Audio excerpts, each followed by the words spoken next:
This is K.M. Weiland, and you are listening to the 632nd episode of the Helping Writers Become Authors podcast. I hope you enjoyed this week's episode, a new way to think about the lie the character believes. One of the simplest entry points to understanding how story works is the lie the character believes. It is the fulcrum of any character arc or any thematic discussion within a story. It's also the gasoline on the engine of a character's inner conflict, and by extension, it can either power the outer conflict or at least be used as a lens through which to view it. As its name suggests, the lie the character believes is a simplistic concept, which is exactly what makes it so valuable and utilitarian a tool for understanding story. However, as with all simplistic concepts, we must be careful not to assume that it lacks complexity. So although you can certainly frame your character's conflicts in terms of a black and white lie-truth dichotomy, the reality is, of course, more complex. And that's exactly what we're going to talk about today, reality, and how the lie the character believes is, in fact, a gauge of the character's relationship with reality. Now, those of you who have read my books, Creating Character Arcs and the Creating Character Arcs workbook, will be familiar with the lie the character believes as arguably the central principle of character transformation. For those who are new to the idea, the lie the character believes is the mindset the character will be challenged to arc out of over the course of the story. If the character succeeds in transcending the lie, the story will follow a positive change arc. If the protagonist already adheres to the story's thematic truth and inspires supporting characters to transcend the lie, the story will offer a flat arc. And if the character fails to transcend the lie, the story will present a negative change arc, of which there are at least 3 versions, and which, of course, I talk about in my book, Creating Character Arcs. The lie is a limited perspective that the character holds about himself or the world. Up until the beginning of the story, it is a perspective that has offered relative value to the character and his ability to survive and succeed within the story's normal world. However, once the character enters the crucible of what will be the story's adventure world, everything changes.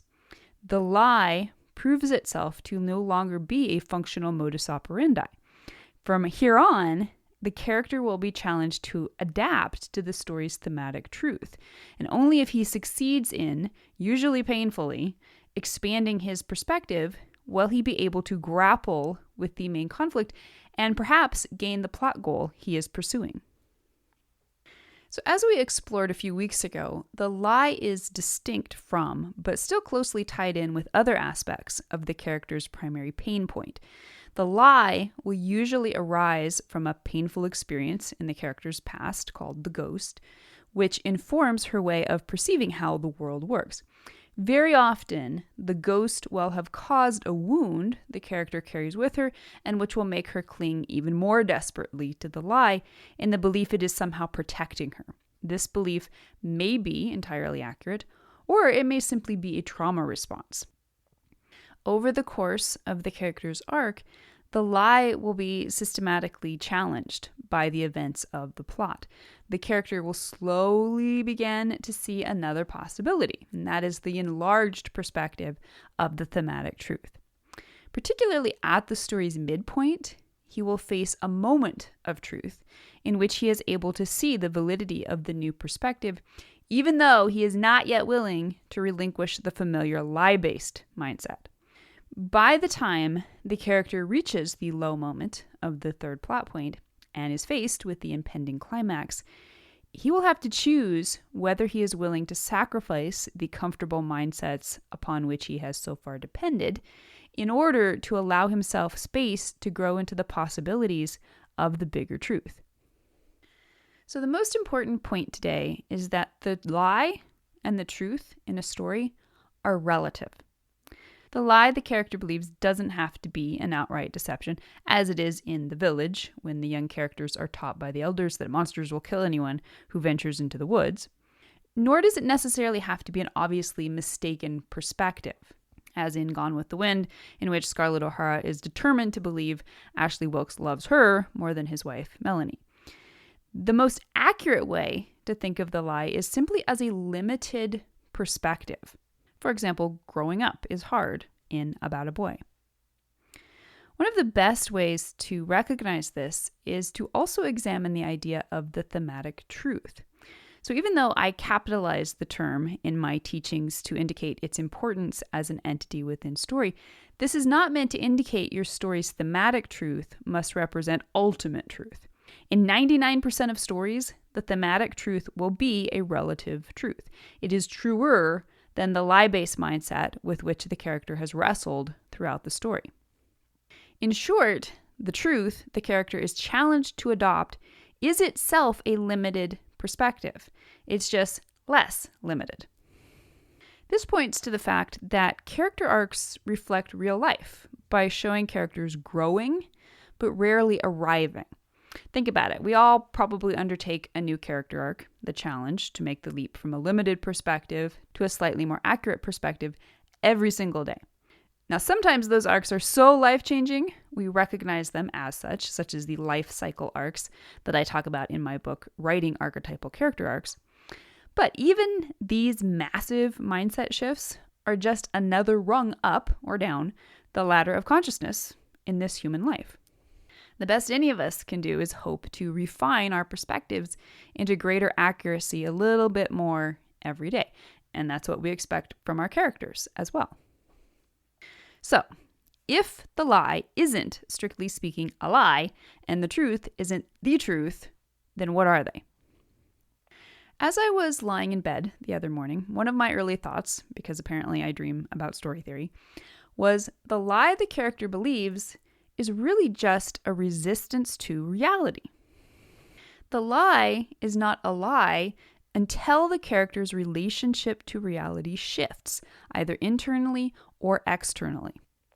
This is why the character will have been able to merrily carry on with her limited perspective for perhaps even her entire life up until the beginning of the story.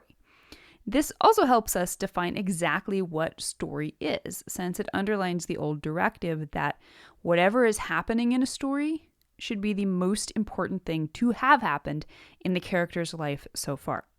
We often take this to mean external action in the plot, but really, what is more important than perspective? Story, by definition, challenges the status quo. The normal world of the first act is designed to represent this status quo. It is a status quo in which the lie-based perspective proves reasonably effective, which means the character has no reason to challenge it. Indeed, trying to challenge it too soon might even prove counterproductive. But now, times are a-changing. The world around the character, or perhaps the character himself, is no longer the same. Indeed, reality is changing to the degree the character resists that change and refuses to adapt his mindset. His old mindset's effectiveness will prove more and more limited until it becomes definitively incorrect, a lie.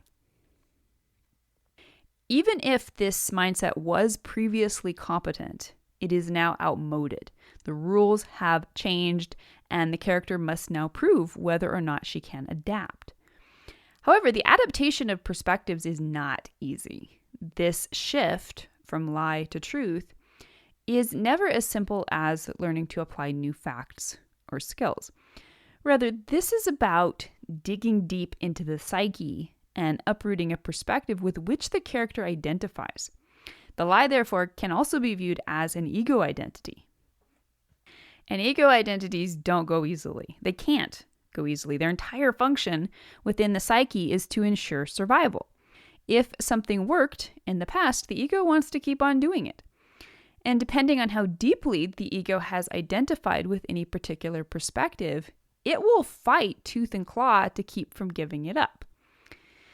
The ego may not necessarily oppose the recognition of a new perspective, but it does not want to give up the old viewpoint. And this is why character arc reveals the progression of the character's relationship to both the lie and the truth. In the first act, the character entirely believes the lie. In the first half of the second act, the character begins to experience the limitations of the lie. At the midpoint's moment of truth, the character witnesses the irrefutable potency of the truth. In a positive change arc, the character will adopt the mindset of the truth, but will not yet give up the lie. In the second half of the second act, the character will attempt to implement the truth without fully refuting the lie, and will experience increasingly both the potential of the truth and the quote-unquote punishment of trying to use the lie. At the third plot point, the character will encounter a situation that demands a final choice between the lie and the truth. The two perspectives can no longer be held simultaneously. And in the third act, the character will act upon whichever perspective was chosen. In a positive change and flat arc, the character will use the truth to gain success of some type, whether internal, external, or both. In a negative change arc, the character will refuse to face the demands of reality and continue clinging to the original, or an even worse, lie. All right, so as we close out this little examination of the lie your character believes, here are 9 questions you can use to examine how your characters might be resisting the new reality of your story. Inherent in the answers will be your story's strongest character arc. And if you would like to see these written out, you can, of course, find that in the transcript of this episode on my website at helpingwritersbecomeauthors.com. Question number 1. How have the early events of the story changed things for the protagonist in a way that demands adaptation? Question number 2. How has the character's reality changed since the beginning of the story? Question number 3. How is the character now out of sync with this new reality? Question number 4. Which of the character's mindsets is no longer accurate? Question number 5. How do the character's attempts to maintain this old mindset now create a resistance to or even denial of the new reality? Question number 6. Is the character attempting to apply old rules to a new game? Question number 7. How might the necessary adaptation be painful or difficult for the character to accept? Question number 8. What ego identities must the character release in order to successfully adopt the new perspective? And question number 9. How will the character attempt to harmonize the old mindset with the new one? So that's it for today. I hope you will stop by the site and join me in conversation on this. What is the lie your character believes? If you'd like to be part of the Word Player community over on my site and join in the conversation on this subject, be sure to stop by the website at helpingwritersbecomeauthors.com. You can always find a transcript of the most recent podcast and add your voice to the discussion by visiting the first post on the site's homepage. And don't forget that if you're looking for an older post, you can always find those by putting the podcast title in the search field at the top of the right-hand column. If you enjoyed this podcast, you can subscribe on Apple Podcast, Spotify, and Amazon Music, or whatever your favorite podcast platform may be. And if you'd like to do something to support helping writers become authors, it always means a ton if you're able to leave just a quick rating or review on your site of choice. Also, many thanks to those who support my work on Patreon. Your patronage helps make helping writers become authors and its many resources available to writers everywhere. If you're interested in becoming a patron, you can find out more at patreon.com/kmweiland. Thank you so much for listening to the Helping Writers Become Authors podcast, and be sure to check back again next week.